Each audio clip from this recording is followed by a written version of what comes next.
बिस्मिल्लाहिर्रहमानिर्रहीम, अस्सलाम वालेकुम जी स्टूडेंट्स। इस वक्त मैं आप लोगों के सामने वीडियो लेकर आई हूँ जिसमें 2019 उर्दू जमात नहम 9th क्लास का 2019 का जो फ़र्स्ट ग्रुप के जो पेपर थे, यानी जो फ़र्स्ट टाइम उनका पेपर हुआ था, उसके जो है वो पेपर आपके सामने लेकर आई हूँ। ठीक है ना। अब क्या होता है कि एक तो हमें ये इन चीज़ों से ये पता चलता है कि पेपर पैटर्न कैसा था, इंपॉर्टेंट चीज़ें कौन सी हैं। ठीक है। और बाद दफ़ा स्टूडेंट्स को थोड़ा एक हमें उम्मीद भी होती है कि शायद इनमें से कोई क्वेश्चन रिपीट हो जाएं। ठीक है। तो यहाँ पर जो है वो आपके सामने मैंने वो पेपर बारी बारी सारे जो है वो पिछले तकरीबन 5 से 7 सालों के मैं आपके साथ ज़रूर शेयर करूँगी, और ताकि आप लोगों को अपने पास इन पैराग्राफ को नोट करके इनकी एक ख़ास प्रैक्टिस कर लीजिए। ठीक है। जैसे अब ये मिर्ज़ा गालिब के अदात व खसाइल वाले चैप्टर में से आया, और मैंने ये बहुत ज़्यादा जो है वो मैंने नोट किया कि बहुत सारे पेपर्स में से इसी एक चैप्टर के बहुत सारे पैराग्राफ, यानी चलो कभी पैराग्राफ नंबर 1 आ गया, कभी पैराग्राफ नंबर 2 आ गया, तो बहुत दफ़ा आया है। ठीक है ना। तो यानी ये इम्पोर्टेंट चैप्टर है इस तशरीह के लिहाज से। ठीक है।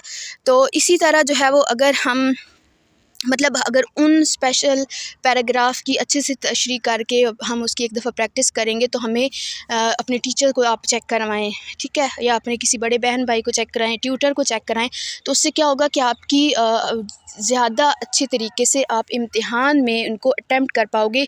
कम अज़ कम हमारे पास चलें उन्हीं चैप्टर में से कोई आता है दोबारा से क्वेश्चन, तो हम उनमें अच्छे से अच्छे नंबर ले सकते हैं। ठीक है। इस तरह नीचे क्वेश्चन आंसर हैं। ठीक है। क्वेश्चन आंसर जो है वो तमाम एक्सरसाइजेस के कुछ क्वेश्चन ऐसे होते हैं जो चैप्टर के अंदर से भी आ जाते हैं। ठीक है। तो इसीलिए जो बेस्ट तरीका होता है वो यही होता है कि पेपर को हमारे पेपर को अगर हम चाहते हैं ना कि फुल बाय फुल हमने करना है, ठीक है ना, ज़बरदस्त अच्छा करना है, तो हम क्या करेंगे कि अपने जितने भी जो भी हमारे चैप्टर में से क्वेश्चंस हैं, चैप्टर को भी अच्छे से पढ़ना है। ठीक है ना। उसके पॉइंट्स बनाने हैं, उसको अंडरलाइन करना है, ये बेस्ट तरीका होता है। ठीक है। इसी तरह हमारे पास बी काम में से भी आप देख सकते हैं कि हिजरत नबवी है, इम्तिहान है। ठीक है। ये तो खैर खुलासे हैं, और उसके अलावा भी जितने जुमलों की तकमील, सारी चीज़ें आप अपने पास नोट कर लीजिए कि इम्तिहान का जो है वो उर्दू के पेपर का पैटर्न ये होता है। ठीक है। और ये इस तरीके से क्वेश्चन आते हैं, और ये इम्पोर्टेंट है। ठीक है ना।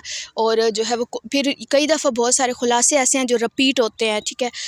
कई दफ़ा ऐसा है कि मज़ामीन इसमें तो मकालमे वगैरह हैं वो रिपीट होते हैं। ठीक है। तो इसलिए इन क्वेश्चंस को एक दफ़ा इनकी प्रैक्टिस आपने लाजमी करनी है। मज़ीद किसी भी किस्म का आपके माइंड में कोई क्वेश्चन हो तो आप पूछ सकते हैं कमेंट बॉक्स में, और जो है वो 2019 के अलावा 2020, 2021, 2022 की भी वीडियोज़ और एक मुकम्मल 5 साला पेपर्स की इकट्ठी वीडियो भी आपको मिल जाएगी इंशाल्लाह ताला। तो आप लोग वहाँ से देखकर जो है वो अपने पास इन क्वेश्चंस को इम्पोर्टेंट क्वेश्चंस में शामिल कर लीजिए, और सबसे पहले इनकी प्रैक्टिस और इनकी रिवीजन ज़रूर कीजिएगा। फ़िलहाल दीजिए इजाज़त। अल्लाह हाफ़िज़।